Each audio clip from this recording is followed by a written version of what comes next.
When I first moved into the house with Jason and his son Owen, it felt like crossing into a territory I wasn't entirely meant to occupy. The walls weren't new, but they were unfamiliar, painted in soft neutrals, adorned with photographs I hadn't taken, framed memories from a life that existed long before me.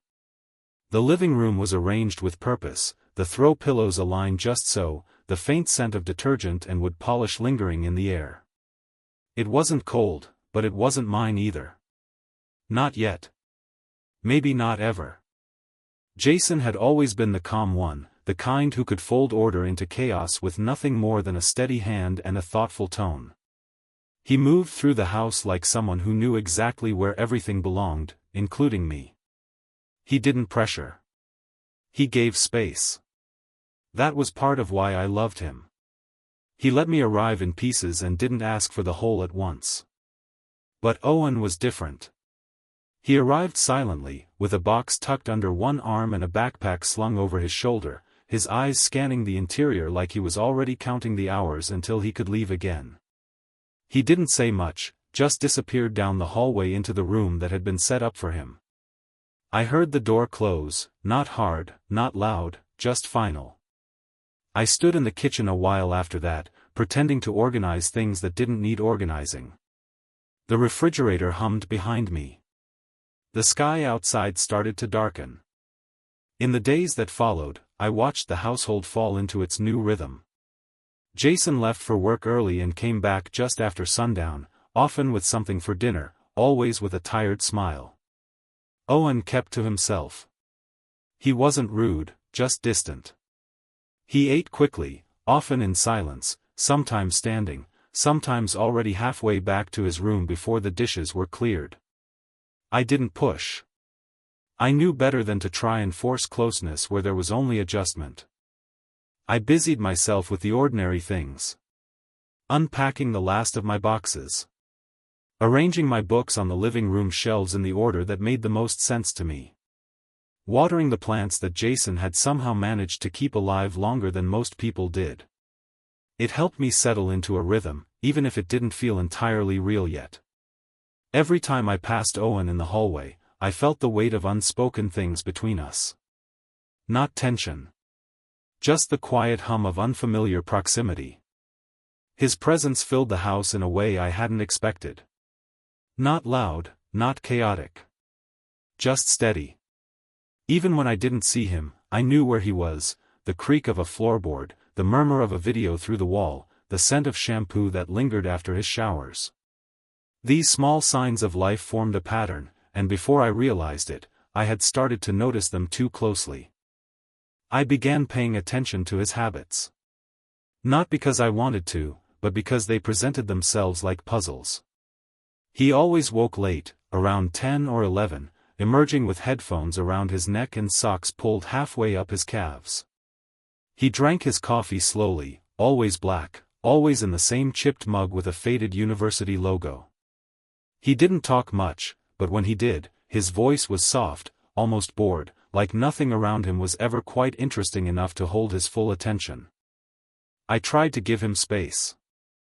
I reminded myself that he wasn't mine, that I was just someone orbiting the perimeter of a life already in progress.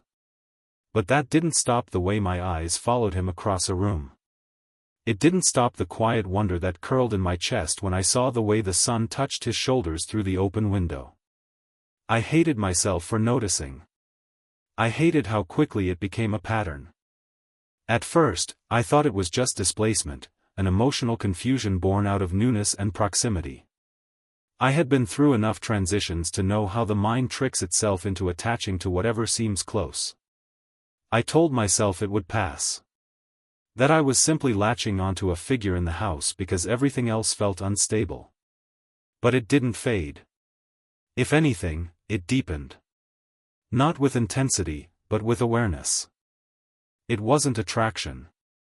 Not yet. It was attention. It was the way he moved through the hallway with a kind of careless grace. The way his laughter, rare, quiet, but genuine, made my skin prickle, as if the sound had passed too close to something delicate inside me. He was beautiful in a way I didn't know how to process. Not in the way I had ever allowed myself to admire before. But I saw it, and I kept seeing it. I told myself to stop. That he was a teenager. That he was Jason's son. That I had no right to these thoughts, even if they were only half-formed, only shadows of something I hadn't named. But guilt doesn't always come with clarity. Sometimes it arrives like a whisper. Sometimes it curls up next to you at night and asks if maybe noticing isn't the same as doing. If maybe feelings don't always have to mean anything.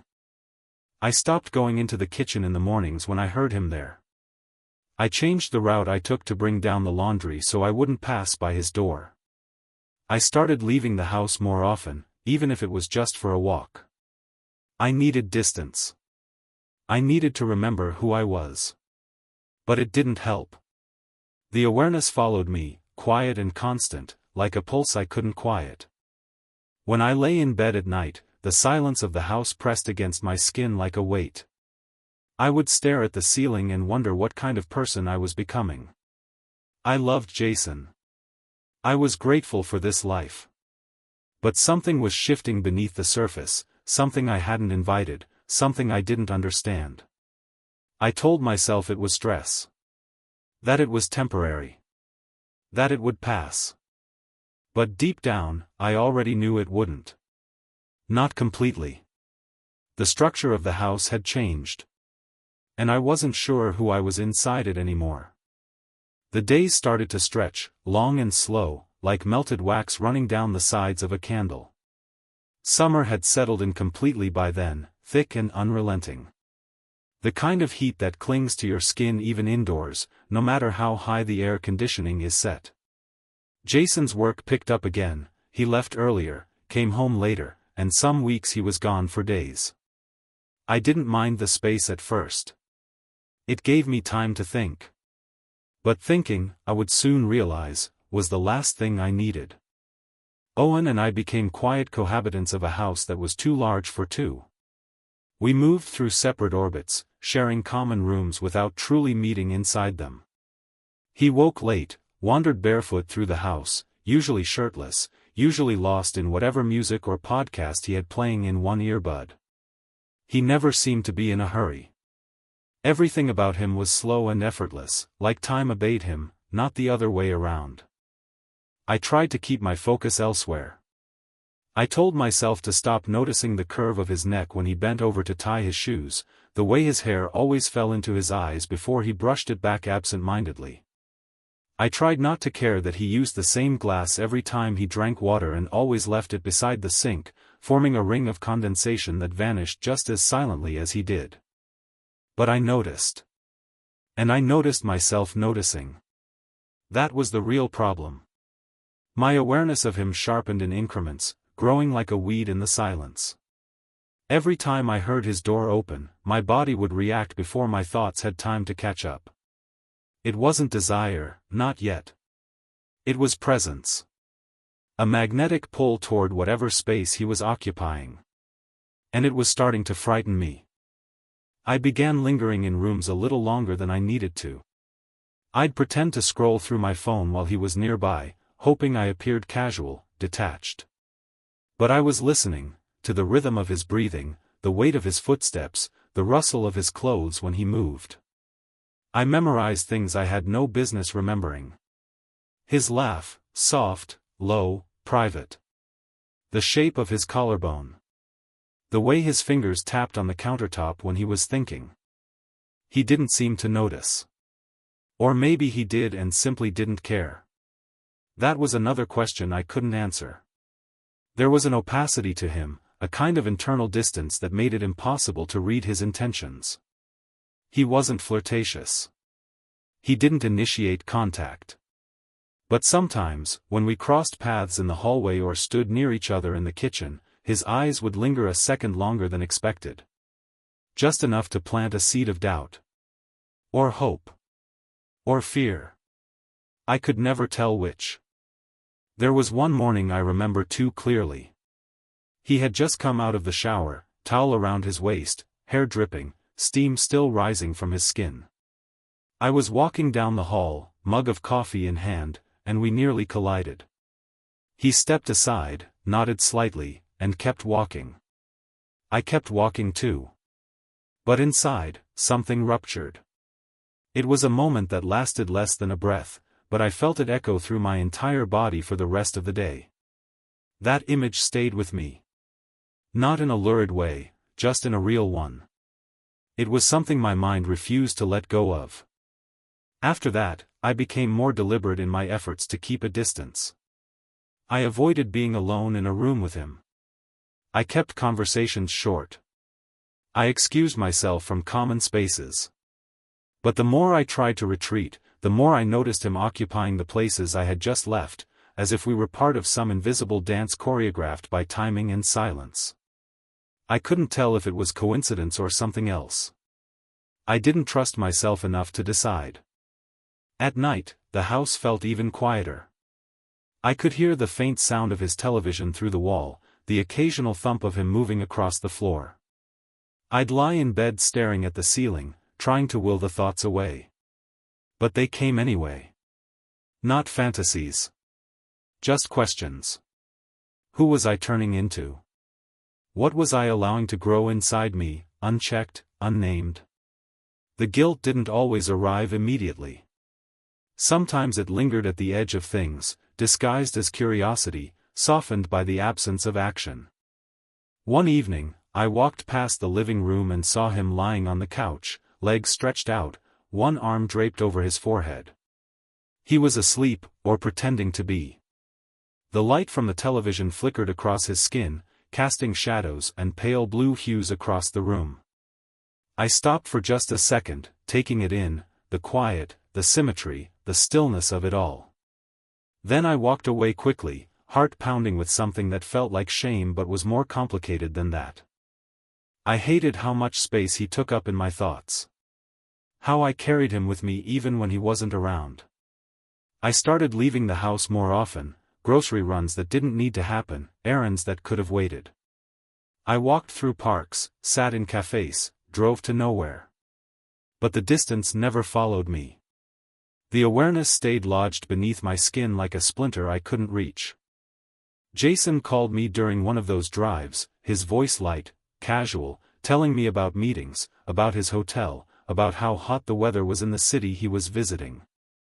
I responded with the appropriate tones, the right inflections, the easy warmth of someone living a normal life.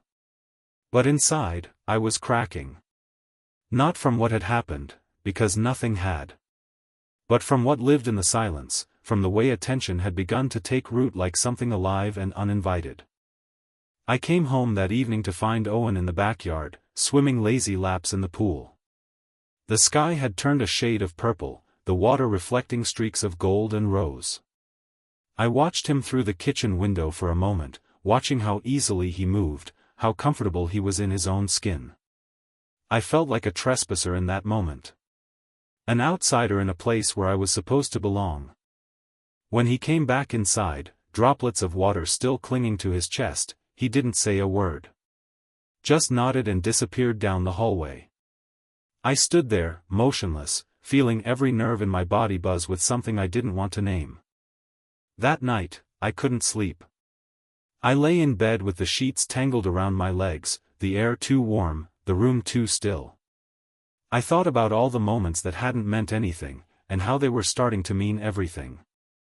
I thought about the way shadows fall differently when you begin to see someone not just as a person, but as a presence. I told myself I was still in control. But the truth was, something had shifted. Quietly. Permanently. And there was no easy way to undo it. The storm began without warning. One moment the sky was a flat gray canvas, quiet and still, and the next it opened with sudden violence, rain slamming against the windows in sheets, wind bending the trees until they seemed ready to snap. I was sitting on the couch with a book I wasn't reading, the words blurring and reforming without meaning. The storm seemed to echo something inside me, some pressure that had been building for too long, some boundary that had quietly started to strain. Jason had left the day before for another short trip. He'd kissed me goodbye in the early morning, still half asleep, and promised to call once he landed. I watched his car pull away, and something in me tightened. The kind of tension that wasn't anxiety, not exactly, but more like the opening of a gate you've kept locked for too long. The house felt different with just the two of us. Not louder, not more active. If anything, it felt suspended. Each sound more distinct, each passing moment weighted with something I didn't want to name. Owen spent most of the day in his room, music seeping faintly through the walls, bass lines pulsing like a second heartbeat. I kept myself busy with nothing. Dishes. Laundry. Cleaning the same spots twice. It didn't help. When the lights flickered, I didn't move. I just stared at the soft glow of the lamp beside me until it blinked out completely, plunging the room into a dim kind of shadow that wasn't quite darkness but carried the same hush. The refrigerator stopped humming. The television went silent. The only sound left was the relentless rain and the occasional growl of thunder, distant but drawing closer. I heard his footsteps a few minutes later. Bare, slow, careful. He was coming from his room, probably wondering about the power, maybe just restless like I was. The hallway creaked softly under his weight, the old wood giving him away even in the dark. He stopped near the living room entrance. I could feel him there before I saw him. A pause. Then the faint sound of breath. When he stepped into the room, the storm lit the sky behind him for a split second, casting his silhouette against the window before darkness returned. He walked slowly, not toward me, but through the room, his presence brushing past mine like wind through a curtain. He sat on the floor by the coffee table, cross-legged, resting his arms on his knees. I didn't move. I didn't speak. I couldn't. We sat in silence, the storm wrapping around the house like a cocoon. I could barely see him, but I didn't need to. I knew every angle of his frame by then, every cadence of his movement. There was no tension in his body, no hesitation. He seemed comfortable. As if this was just another evening, not a night crackling with unspoken weight. Lightning split the sky again, and for a moment I saw his face. Not looking at me. Just present. Calm. Eyes open, jaw relaxed. And then the dark returned, pressing in more tightly than before. I turned my gaze away, but something inside me had already shifted.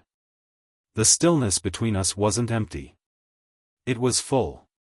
Not of conversation or confession, but of awareness. Eventually, he stood. I heard the movement before I saw it, the soft press of skin against wood, the rustle of clothes. He walked toward the hallway again, and I held my breath as he passed behind me. But then he paused. Not for long.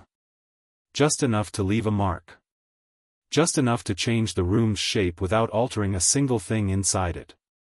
A few minutes later, I stood too. I didn't know what I was doing. I just moved. Down the hall. Past the kitchen. Toward the bedrooms. His door was ajar. The faint glow of his phone screen lit his face. He was lying on his stomach, scrolling through something without urgency, as if this was the most ordinary night of his life. I didn't stop walking. I passed his door and entered my own room, closing it behind me softly. I sat on the edge of the bed in the dark, the silence pressing against my skin like a second atmosphere. My hands trembled. Not from fear. From proximity. From the nearness of something I'd been trying to avoid, something I had been pretending didn't exist. But it did. And it had just passed me in the hallway, barefoot and silent, leaving behind a trail of heat I couldn't extinguish. I thought about the way he'd paused. That small hesitation.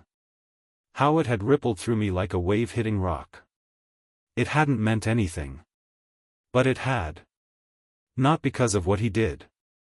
But because of what I felt. I could no longer pretend I didn't want to feel it again. Lying in bed, the storm still raging outside, I stared at the ceiling and listened for movement. His door closing. His steps returning to the kitchen. Anything. But the house had gone still again. The only rhythm left was my own breath, ragged and uneven. That night, I didn't sleep. I lay there replaying every moment. Every glance. Every second of silence that had stretched too long. I knew something had broken open inside me. Not loud. Not violent. Just enough to let something in. Something I couldn't name and couldn't dismiss. It wasn't desire. Not yet. But it was the edge of it. The outline. The shape waiting to be filled. I could feel it like static under my skin, like gravity shifting inside the walls of the house. Something had changed. Quietly. Irreversibly. And I had no idea what to do next. The morning after the storm was quiet in a way that felt staged, like the world had agreed to hold its breath with me. Sunlight poured in through the windows, soft and golden, catching dust motes in its path. Everything looked normal. Everything felt wrong. I moved through the kitchen like I was underwater, every movement slowed, every thought delayed by a second.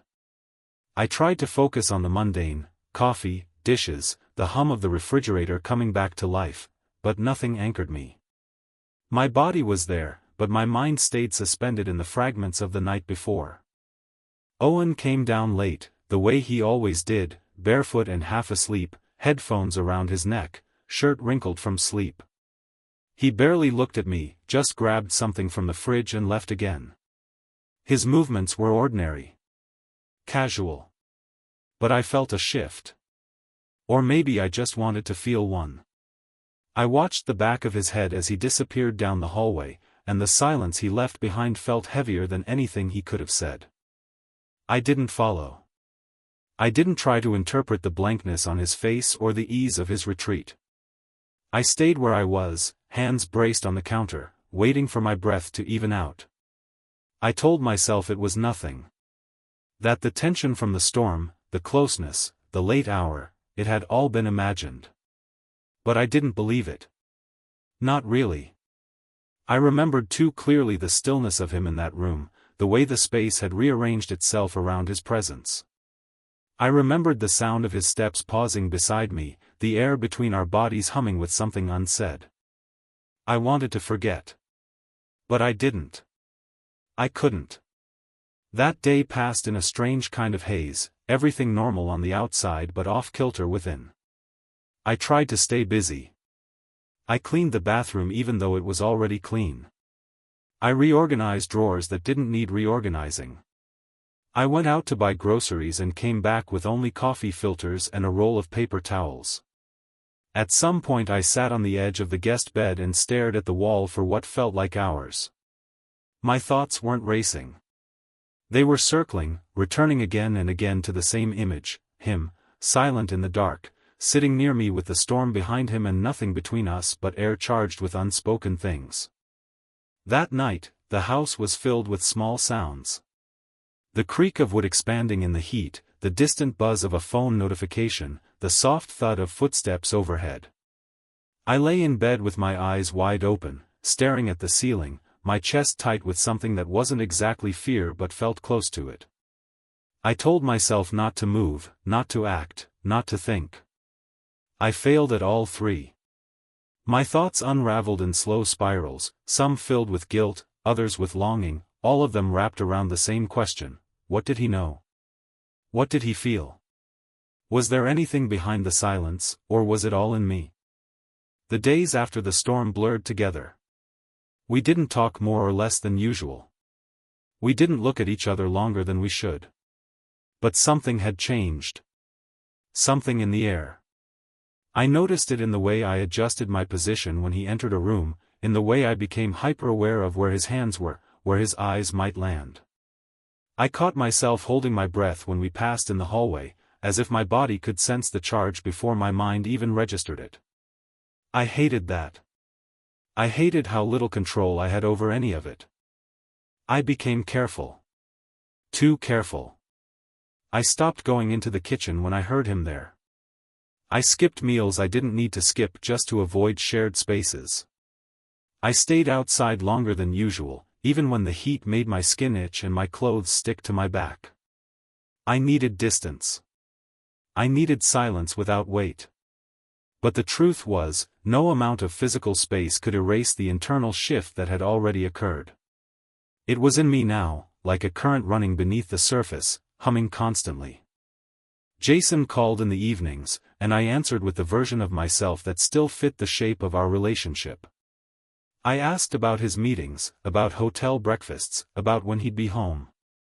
I filled in the blanks with stories that left Owen out entirely, not because I wanted to lie, but because I didn't know how to say anything true. What would I have even said? That I had started to measure time in glances and proximity? That my world had tilted around someone who shouldn't have held that kind of gravity? One afternoon, I stood in the hallway outside Owen's room.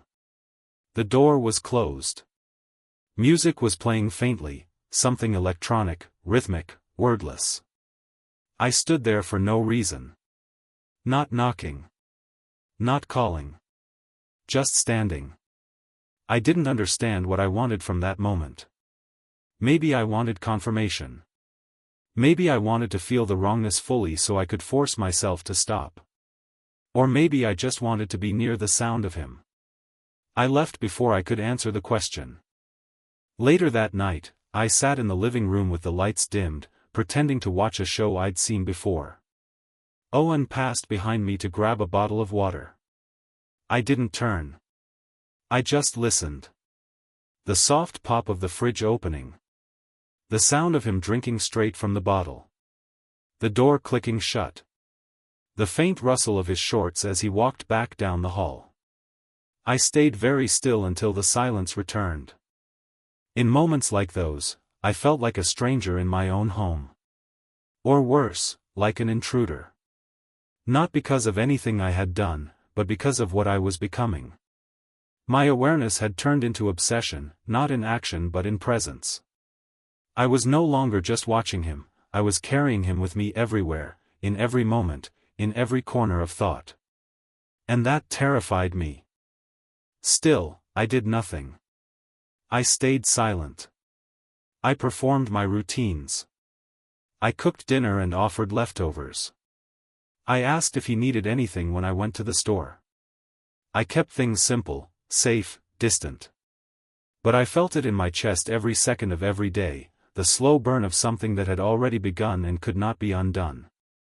What followed was not a decision. It was a condition. I lived in a state of restraint, of carefully measured steps and muted emotions. I told myself I was still in control. But in truth, I was only holding the line between what had happened and what could still happen. And I didn't know how much longer I could keep holding it. It was a Tuesday evening when the house fell into a kind of hush that felt almost orchestrated. Jason had left that afternoon, another short trip, another stretch of hours where it was just Owen and me occupying the same space. I had known it was coming, he'd mentioned it days ago, but I hadn't realized how much I had been bracing for it. The silence after he pulled out of the driveway felt different than before. Heavier. Not ominous, but full of possibility. That was worse in some ways. The heat hadn't let up for days. The sun had dipped below the horizon, but the warmth still clung to the furniture, seeped into the cushions, made every breath feel slightly thick. I sat on the far end of the couch, one leg tucked under me, staring at a show I wasn't watching. The sound was low, just enough to fill the room without asking anything of me. A lamp glowed beside me, casting amber light onto the floorboards. I kept telling myself to get up. To go to my room. To move away from the chance of anything. But I didn't. He came in after a while. I knew it was him without looking. The quiet rhythm of his footsteps had become something my body recognized before my brain even processed it. He crossed behind me, heading to the kitchen, the faint sound of the refrigerator door opening and closing punctuating the stillness. Then he returned and sat at the other end of the couch. Not far, not close. Just, present. Like he'd always been meant to be there. Like there was no question of whether this was okay. The room felt smaller with both of us in it. The air denser. I kept my eyes on the screen, but I wasn't absorbing anything. My awareness had shifted entirely. Every sound he made registered like a bell ringing in a quiet church, subtle but impossible to ignore. The way he exhaled. The soft thud of the bottle he set down. The adjustment of his legs against the cushions. It was all magnified inside me. We didn't speak. We didn't even glance at each other. But the silence between us wasn't blank. It was alive. It pulsed with everything we weren't saying, everything we'd felt building in the days and weeks and moments that came before. I could feel him looking at me sometimes, not constantly, just occasionally, and only for a second, but I didn't return the gaze. I couldn't. I didn't trust what would happen if I did. Instead, I stayed still. My hands rested in my lap, fingers twitching occasionally, betraying the tension I was trying to hide. I could feel my heartbeat in strange places, my neck, my wrists, the backs of my knees. The longer we sat there, the more fragile I felt. Like something inside me was being peeled back layer by layer, revealing the truth I hadn't dared to admit, even to myself. At some point he shifted, just slightly, leaning forward with his elbows on his knees. The movement wasn't dramatic, but it was deliberate. I felt the shift in pressure instantly. The space between us altered. Not closed, not breached. But changed. Redefined. I didn't look at him. I couldn't. But my breath caught in my throat all the same. The weight of that moment was unbearable in its quietness. There was no touch. No words. Just the unbearable nearness of him and the overwhelming need for something to happen or not happen, anything to break the tension that was folding in on itself. My mind was racing, but my body remained frozen, like it knew that even the smallest motion could tip something over the edge. I imagined reaching out. Just the thought of it sent a shock through my limbs. My hand brushing against his. Our eyes finally meeting with nothing between them. I imagined it in detail, what it would feel like, what it would mean, what it would destroy. And I hated myself for imagining it. But I couldn't stop. We sat like that for a long time. Minutes that felt like whole seasons.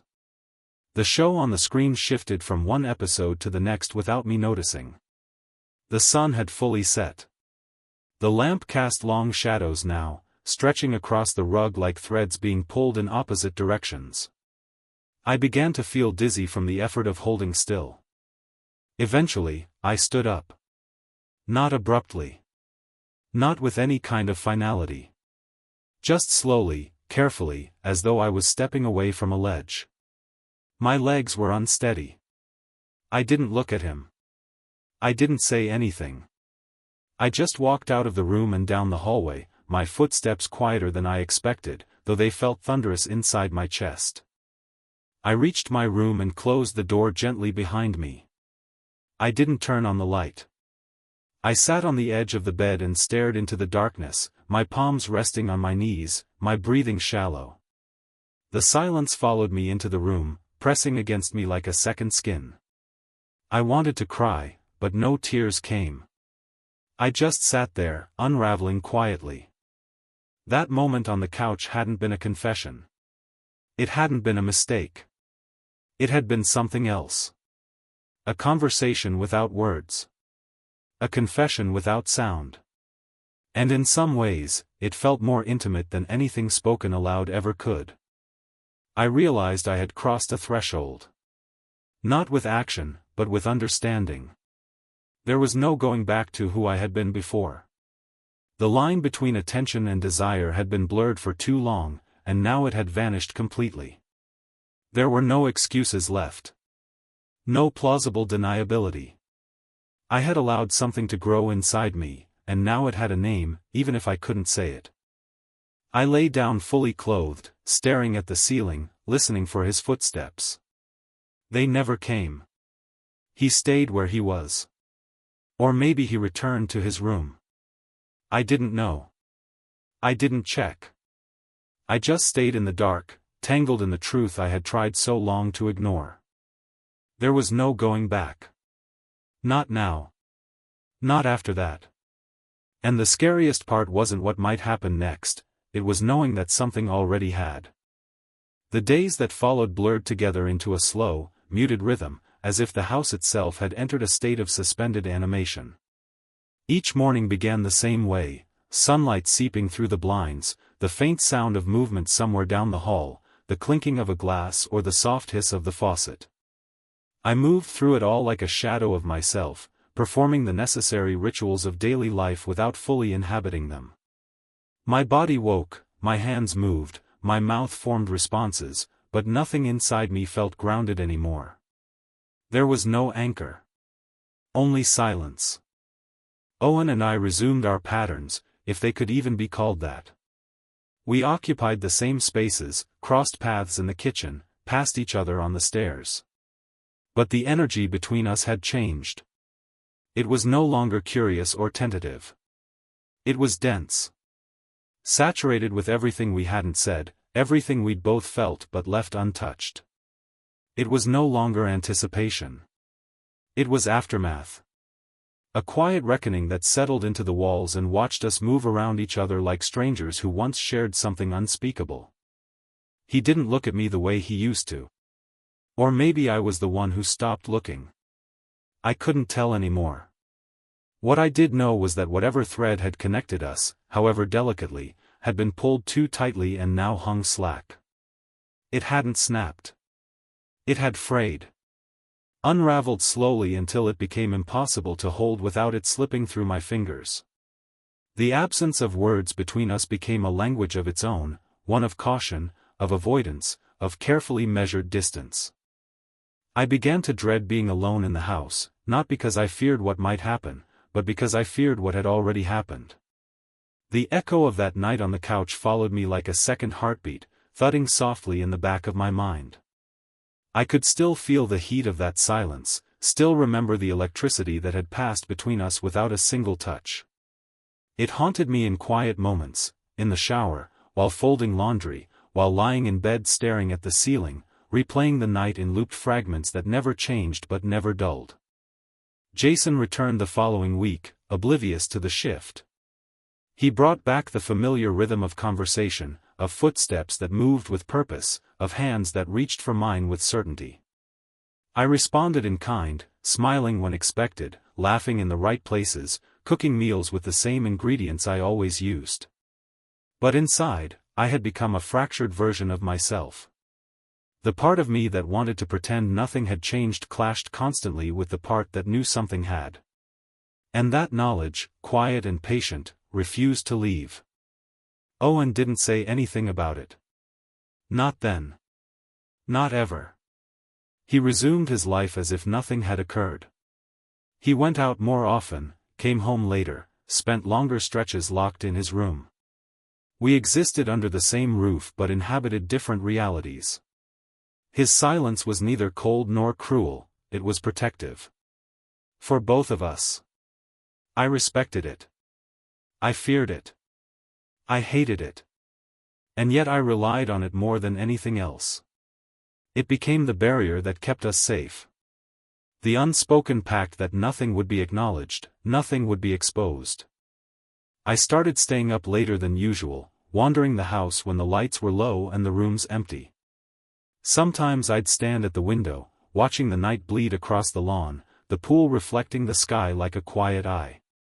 I'd stand there for minutes that stretched into hours, trying to remember what it felt like to live without this weight. I couldn't. That life was gone, replaced by this new one made of restraint and denial. The silence between us hardened over time. It stopped being tender and became something colder, something utilitarian. It served a purpose now. It held everything in place. I never asked what he thought. I never asked what he felt. I told myself it didn't matter. But of course it did. It mattered in the way silence always does, when it becomes the only thing left. I began counting the days until he would leave for college. Not because I wanted him gone. But because I knew I needed the space his absence would provide. I needed the air to clear. I needed to start forgetting. Or at least start pretending I could. His departure loomed like a quiet promise. Not of healing, but of erasure. A way to close a door without slamming it. A way to survive. On the day he finally left, I didn't say much. I helped carry bags to the car. I offered a few practical words about the drive, the weather, the new dorm. Jason was upbeat, full of advice, arms around his son with pride and ease. I stood beside them like a photograph of a man doing the right thing. Owen met my eyes once. Just once. It wasn't a goodbye. It wasn't a plea. It was something smaller. Acknowledgement. Recognition of what had passed between us. What would never be spoken again.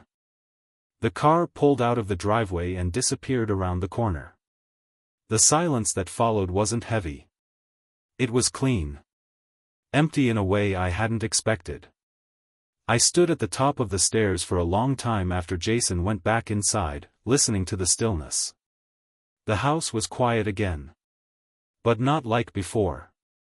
This silence wasn't waiting for anything. It was final.